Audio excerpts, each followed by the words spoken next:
Bitcoin मध्ये नाना पटोले आणि सुप्रिया सुळे यांच्यावर आरोप आहे, काही ऑडिओ क्लिप सुद्धा दाखवण्यात आले. मी देखील मीडियामध्ये हे सर्व बघितलेलं आहे.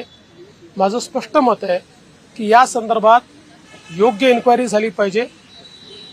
काय यात खरं आहे हे सर्वांसमोर आलं पाहिजे, कारण आरोप गंभीर आहेत. अशा गंभीर आरोपांची सखोल चौकशी होऊन त्यातलं सत्य बाहेर येणं हा जनतेचा अधिकार आहे. Ajit Pawar has confirmed that particular audio of Supriya Sule wherein he has said that I have worked with Supriya Sule for years and I can understand her voice.